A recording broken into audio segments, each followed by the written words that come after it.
Je me disais aujourd'hui, vous savez, je suis un grand fan de combat. Je regarde des combats tout le temps. À chaque fois que je peux regarder un combat à la télé, et toutes sortes de combats. La boxe, le MMA, la lutte, tout ça. Et je me disais, des fois vous regardez un combat et vous voyez ce combattant. Et je veux dire, ce combattant se fait botter le cul. D'un endroit à l'autre. Il se fait battre, tabasser. Œil au beurre noir, visage plein de sang. Et tout le monde se demande. Pourquoi il ou elle n'abandonne pas? Pourquoi ils ne s'arrêtent pas et s'assoient sur leur tabouret ou restent au sol? Pourquoi ils continueraient à se battre? Pourquoi ils continueraient à y aller? Même s'ils se font défoncer dans tout le putain de ring, dans l'octogone ou le tapis de lutte.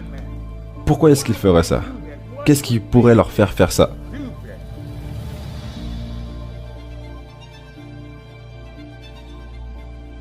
Et la réponse est simple. Ils ne peuvent pas s'en empêcher. Parce que, mesdames et messieurs, ce sont des battants. Et étant un battant, c'est ancré en eux de se battre. Peu importe à quel point c'est difficile ou à quel point la situation semble perdue. Ils ne peuvent pas s'en empêcher. C'est impossible pour eux d'arrêter de se battre. Ils n'abandonneraient jamais. Ils ne peuvent pas s'en empêcher. Parce qu'ils sont des battants.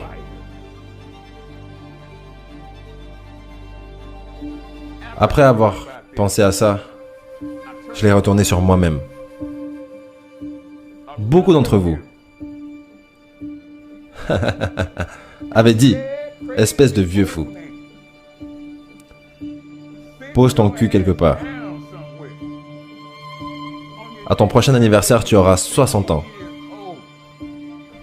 Tu n'as absolument rien d'autre à prouver. Tu as déjà été le champion du monde. 6 fois en plus. Qu'est-ce que tu essayes de prouver en te battant?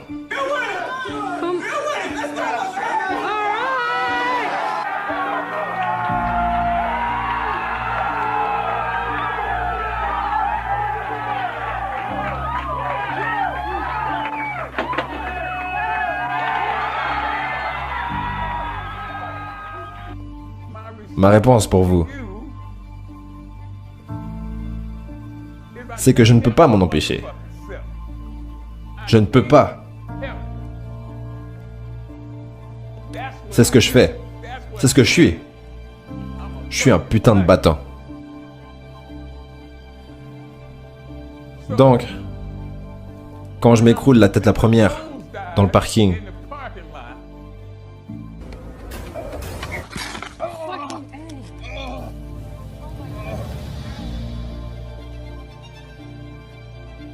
est-ce que je continuerai à me battre? Oui! La réponse est oui. Quand je suis couché dans un lit d'hôpital avec des tubes et des aiguilles plein le cul, est-ce que je continuerai à me battre? Oui!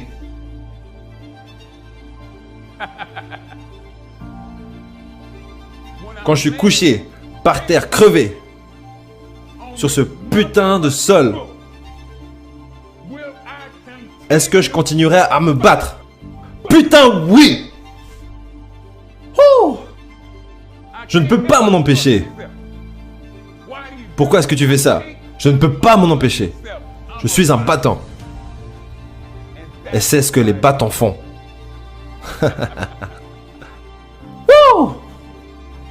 Donc, jusqu'à ce que le bon Dieu jette l'éponge sur City Fletcher. Parce que c'est mon soigneur.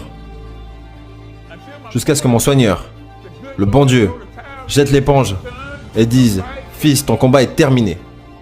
Vous pouvez ne pas me comprendre. Vous pouvez me critiquer. Vous pouvez dire que je suis fou. Putain, vous pouvez dire tout ce que vous voulez. J'en ai rien à foutre. Je vais continuer à me battre jusqu'à ce que mon soigneur jette l'éponge sur moi. Jusqu'à ce que l'arbitre arrête le combat. Je vais continuer le putain de combat. Aime ça, n'aime pas ça. J'en ai rien à foutre. C'est ce que je veux faire. Ok, bande d'enculés. Je suis de retour. Le vieil homme est de retour et parle toujours salement. Qu'est-ce que tu fais pendant les jours où tu ne la sens pas? Ces fameux jours. Ces jours où je suis fatigué, ou usé, ou juste fondamentalement fatigué de charbonner. Qu'est-ce que je fais ces jours-là? Je le fais quand même. Je m'en occupe, même si c'est juste pour passer à travers les gestes. Je passe à travers les gestes. J'ai pas vraiment envie de m'entraîner. Je m'entraîne. Je n'ai vraiment pas envie de bosser sur ce projet.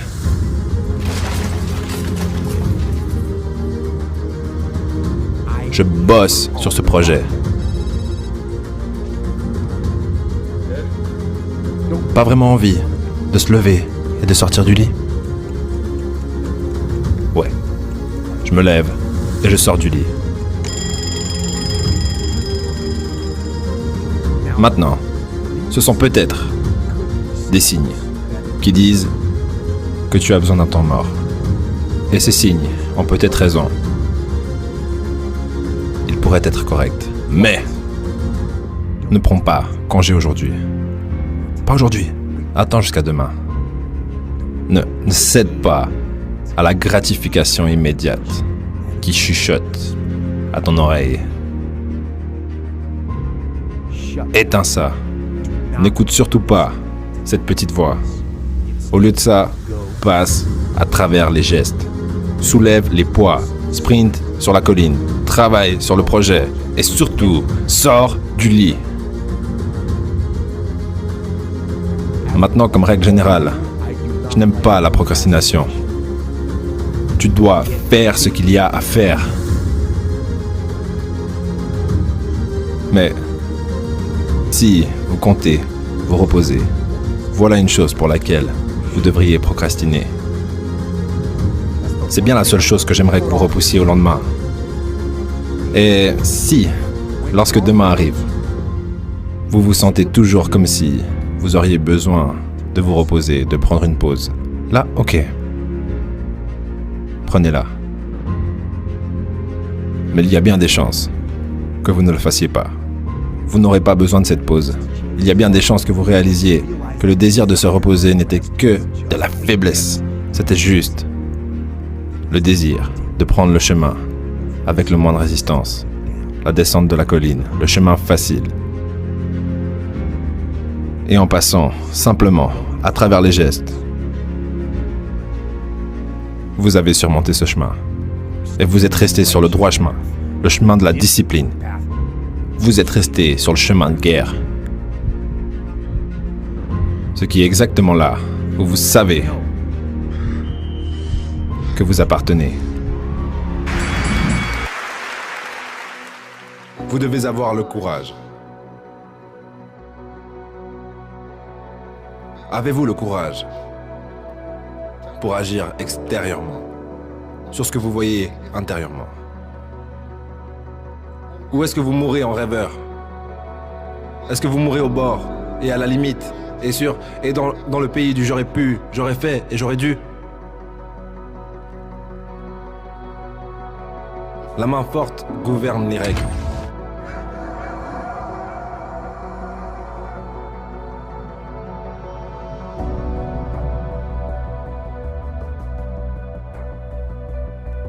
Avez-vous le courage? Je vais vous lâcher un truc dessus. Cela demande du courage de réussir.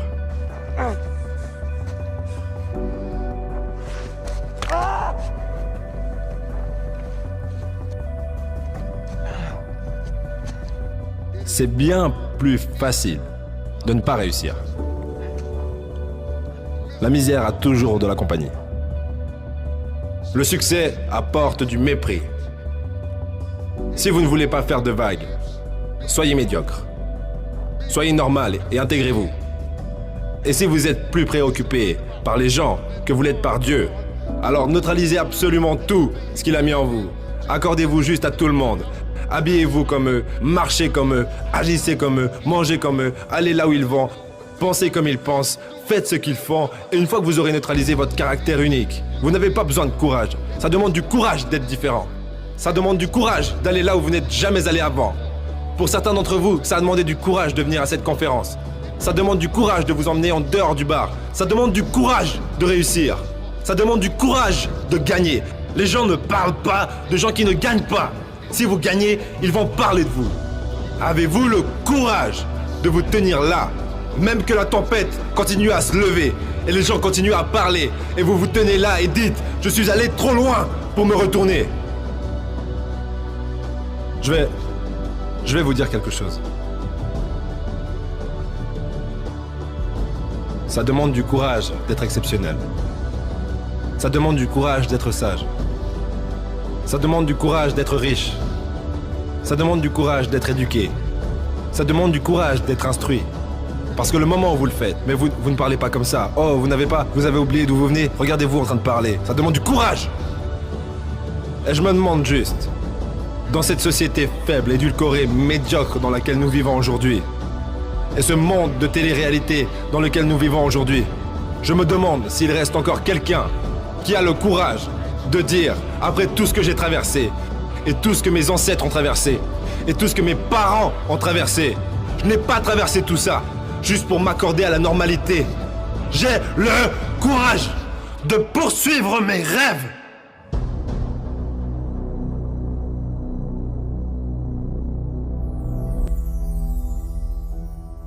Si vous savez qui vous êtes, vous savez qui vous n'êtes pas. Si vous ne savez pas qui vous êtes, n'importe qui pourra vous attribuer une identité et vous vous transformerez en ce que ce n'importe qui voudra que vous soyez. C'est ce qui se passe pour la plupart des gens. Ils se laissent influencer par les gens de leur entourage et finissent par devenir ces gens.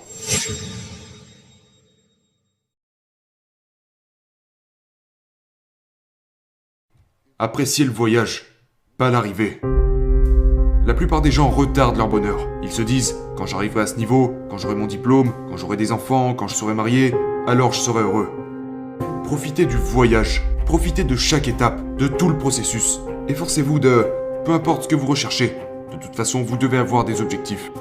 Mais n'attendez pas la ligne d'arrivée pour célébrer. Célébrez tout le long du chemin. Célébrez tout au long du chemin. Vous ne savez pas ce que vous avez tant que l'enfer ne s'est pas déchaîné sur vous. Vous ne savez pas à quel point vous êtes résistant tant que vous ne faites pas face à une véritable forme de pression. Vous ne savez pas à quel point vous pouvez endurer tant que les gens ne vous ont pas mis des coups de couteau dans le dos. Vous ne savez pas à quel point vous êtes courageux tant que vous ne vous êtes pas retrouvé dans le feu, la lutte et les épreuves. Vous ne pouvez pas connaître ce qu'il y a en vous en étant vautré dans un fauteuil, à tenir une télécommande et à regarder HBO ou Cinemax, mais en faisant face à la terreur de l'enfer. Seulement là, vous pourrez voir ce qu'il y a en vous.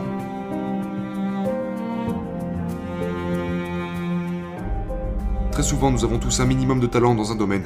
Mais ça ne veut pas dire que vous devez forcément y aller et faire cette chose. Vous devez comprendre que la vocation est à l'origine de l'alchimie qui existe au sein de la vie. Vous n'avez peut-être pas beaucoup de talent pour une chose, mais laissez-moi vous donner un exemple, parce que je suis en train de m'embrouiller là. Laissez-moi vous donner un exemple.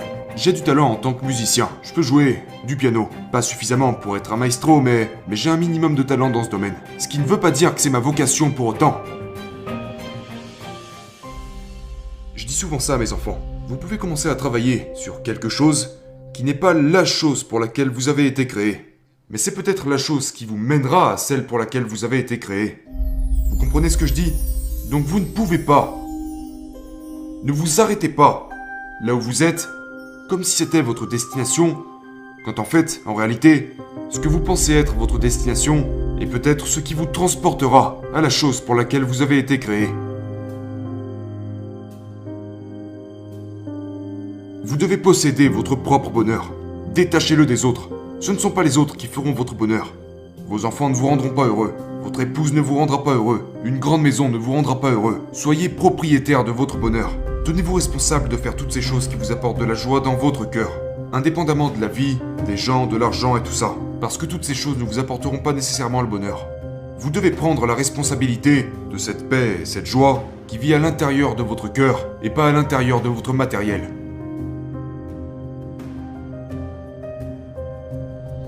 Le problème de notre génération, c'est l'addiction au divertissement, à la télévision, aux réseaux sociaux et toutes ces choses différentes. Nous vivons à une époque où l'abrutissement est devenu la norme.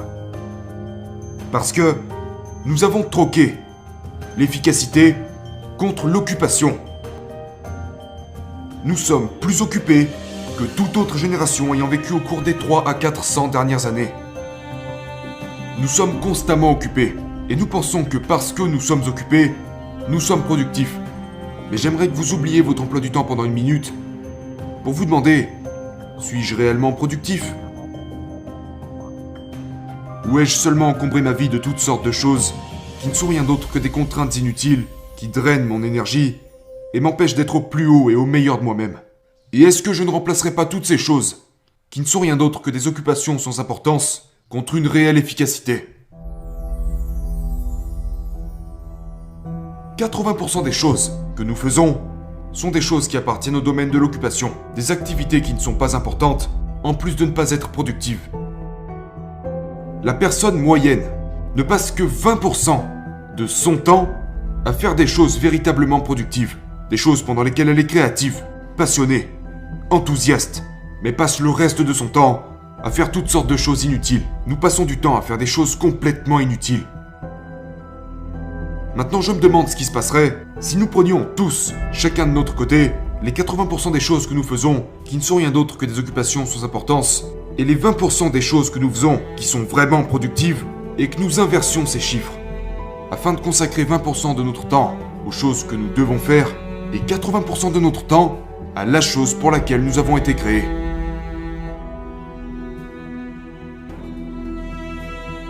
Je me demande ce qui arriverait à votre vie. Maintenant, pensez à ça une minute. Il y a beaucoup de choses que vous pourriez me prendre que je pourrais remplacer. Vous pourriez me prendre mon costume, j'en trouverai un autre. Vous pourriez me prendre ma voiture, j'en trouverai une autre. Vous pourriez me prendre ma maison, je trouverai une autre maison. Mais quand vous me prenez mon temps, vous me prenez quelque chose qui est totalement irremplaçable. Nous prenons toutes sortes de cours de gestion financière. Nous savons comment gérer notre argent. Nous savons comment gérer nos relations, notre corps. Nous savons faire toutes sortes de choses sauf la plus importante, celle de valoriser notre temps. Vous avez besoin de 3 choses. Une vision, des objectifs et un pourquoi. Voilà ce que vous êtes.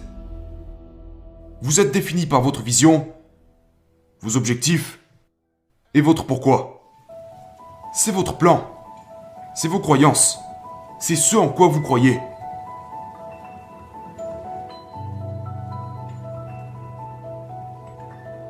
Si vous savez qui vous êtes, vous savez qui vous n'êtes pas. Si vous ne savez pas qui vous êtes, n'importe qui pourra vous attribuer une identité et vous vous transformerez en ce que ce n'importe qui voudra que vous soyez. C'est ce qui se passe pour la plupart des gens. Ils se laissent influencer par les gens de leur entourage et finissent par devenir ces gens. Les gens se font voler leur identité parce qu'ils ne savent pas qui ils sont en réalité. Et quand ces gens sortent de leur vie, ils se retrouvent complètement perdus parce que leur identité dépendait de ces gens. Ce problème est dû à une mauvaise compréhension de qui nous sommes.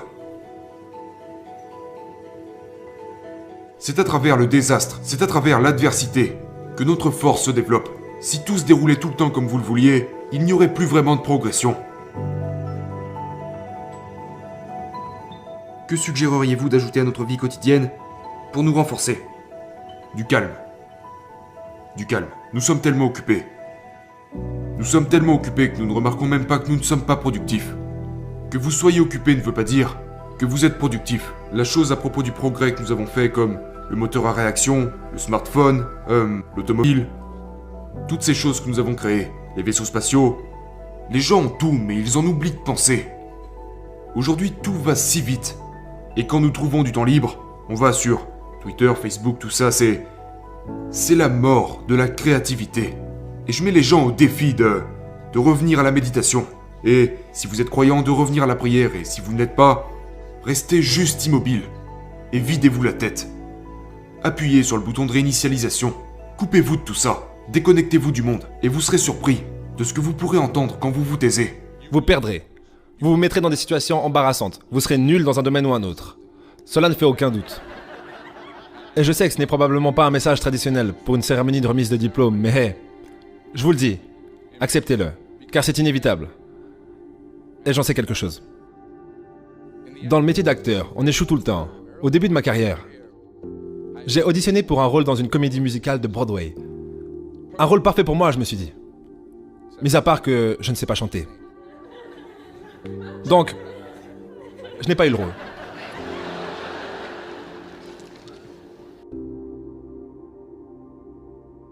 Mais le truc, c'est que je n'ai pas abandonné. Je n'ai pas laissé tomber.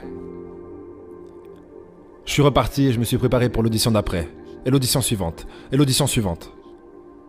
J'ai prié. J'ai prié. Et encore prié. Mais j'ai continué à échouer. Et à échouer. Et encore échouer. Mais ça n'avait pas d'importance. Pourquoi ? Il y a un vieux proverbe qui dit que si tu traînes assez longtemps autour du coiffeur, tu finiras bien par avoir une coiffure. Donc vous aurez votre chance. Et j'ai fini par avoir la mienne.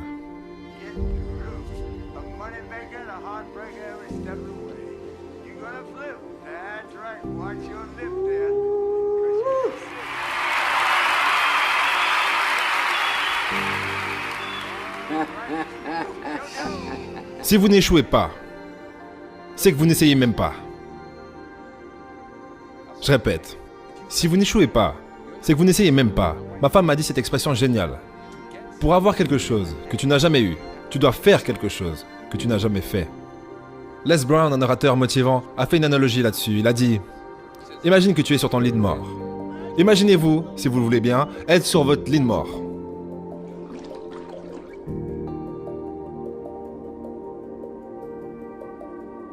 Et qu'autour de votre lit se tiennent les fantômes, des idées, des rêves, des capacités, des talents qui vous ont été accordés par la vie. Et pour une raison, vous n'avez jamais mis à profit ces idées.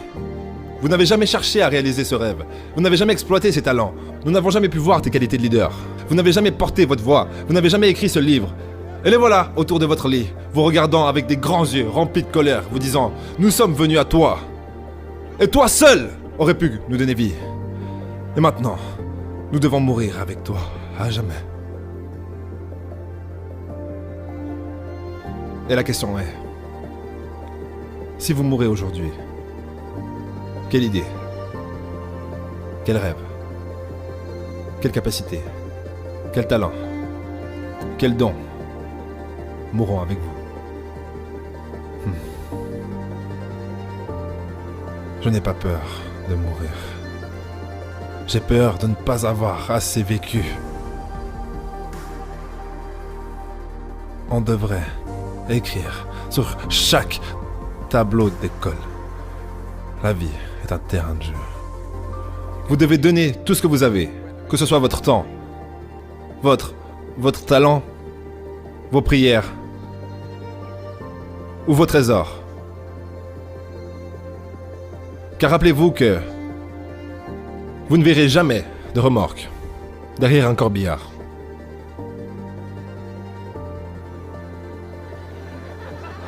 Je répète, vous ne verrez jamais une remorque derrière un corbillard. Vous ne pouvez rien emporter avec vous.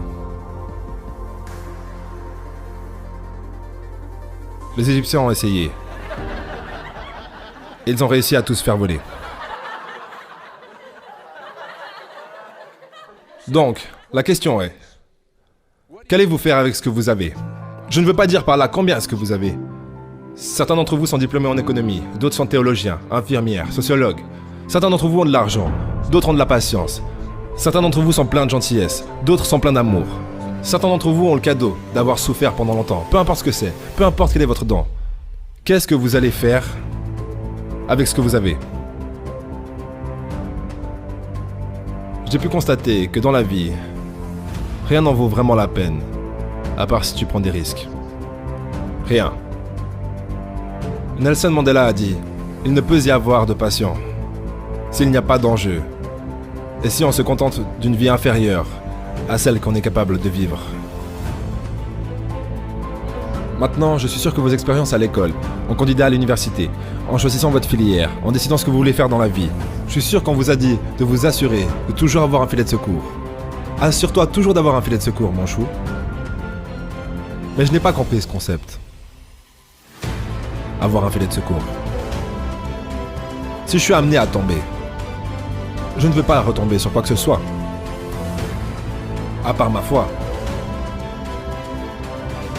Je veux tomber en avançant. Je me dis que de cette façon, je pourrais voir où je tombe. Tomber en avançant. C'est ça que je veux dire. Reggie Jackson manqua la balle à 3 reprises 2600 fois dans sa carrière, un record dans l'histoire du baseball. Mais on n'entend pas parler des balles manquées. Les gens se souviennent des home runs. Reggie Jackson. Long drive right field. Goodbye. A big world. Tomber en avançant. Thomas Edison a mené 1000 expériences qui ont échoué. Vous le saviez? Je ne le savais pas. Parce que la 1001e a vu naître l'ampoule électrique. Tomber en avançant.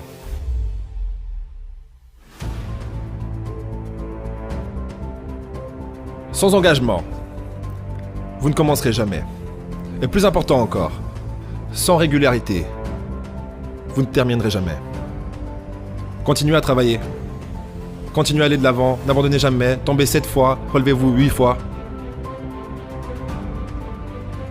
La facilité est une plus grande menace pour le progrès que la difficulté.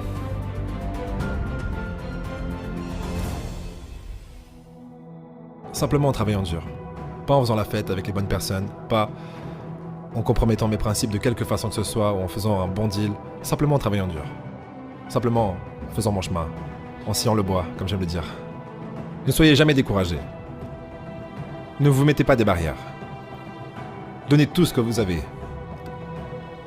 Et lorsque vous tombez au cours de votre vie, ou peut-être même ce soir après avoir bu quelques verres de champagne de trop, souvenez-vous de ça. Tombez en avançant. J'ai été le mec aux Oscars qui n'a pas reçu le prix. J'ai été le mec aux Oscars qui a reçu le prix. J'ai été le mec aux Oscars qui, selon tout le monde, allait recevoir le prix, mais qui n'a pas reçu le prix. Je l'ai vécu, ce truc. Donc, que diriez-vous aux gens qui observent ce processus et qui se disent « Ce n'est pas juste ». Ouais, et alors quoi? Tu vas abandonner? Si tu cherches une excuse, tu en trouveras une. Dans la couleur de peau? Tu la trouveras où tu veux. Tu ne peux pas vivre comme ça. Fais juste Ok, donc la chose sur laquelle je me concentre actuellement, c'est la création et l'évolution. Que vous le réalisiez ou pas, tous les jours vous évoluez. Tous les jours vous créez. Vous créez des pensées, vous évoluez votre esprit, vous évoluez par rapport à votre âge, vous évoluez physiquement, mentalement. Si vous évoluez physiquement, mais vous n'évoluez pas mentalement, vous faites pas ce qu'il faut. Donc, pour vous, j'aimerais que vous soyez constamment en train d'essayer d'évoluer. En ce qui concerne la création, être créatif en pensée, vivre la vie comme si c'était un rêve, tu vois. Être l'acteur de ton propre film. Tu vois ce que je veux dire? Et tu es la personne que tu désires être. Il y a un moment où je voulais être un méchant.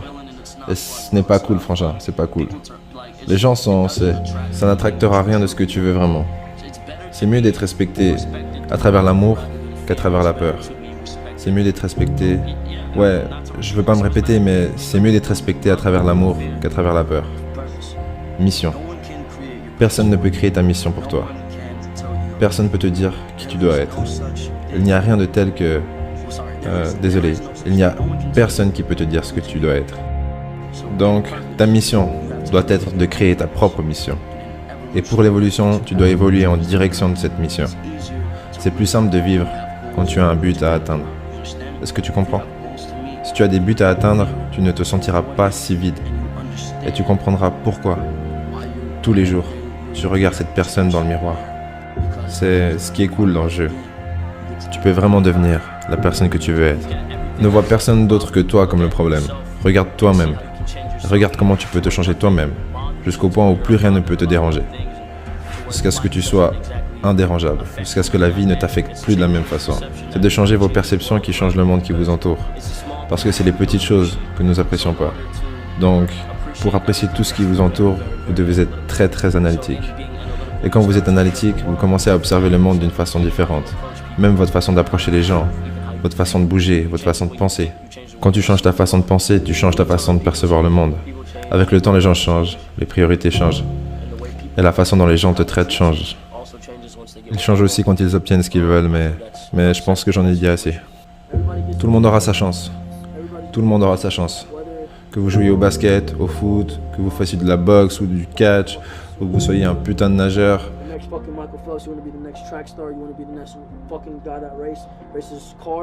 Quoi que vous voulez faire, si vous voulez designer la meilleure voiture, designer le prochain putain de téléphone, portable, basket, chaussettes, jeans, casquette, tout le monde aura son tour, littéralement. Et j'aimerais que tout le monde acquérisse de la connaissance et acquérisse cet espoir.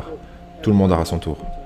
Si vous communiquez vos désirs au monde, vos désirs et votre ambition, et vouloir quoi que ce soit, est la façon de parler au monde. Si tu veux vraiment quelque chose, et que tu le dis et que tu le souhaites, réellement, ça arrivera. Cette information est de première main, et j'ai misé toute ma vie sur ça. Si tu veux vraiment quelque chose, ça arrivera. La vie est basée sur vos décisions. Ce qui compte, ce n'est pas ce qui vous arrive, mais votre façon de gérer ça. Dans toutes les situations, vous devez garder vos yeux et votre esprit ouverts. Vos décisions sont ce qui crée votre destin. On s'en fout de ce qu'ils disent de vous. On s'en fout de ce qu'ils vous ont fait.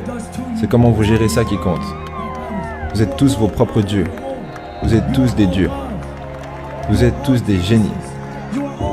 Vous êtes tous des stars. Vous êtes tous des putains de superstars. Vous êtes tous les meilleurs êtres vivants sur cette putain de planète. Vous devez juste prendre les bonnes décisions. Et c'est tout ce qui compte.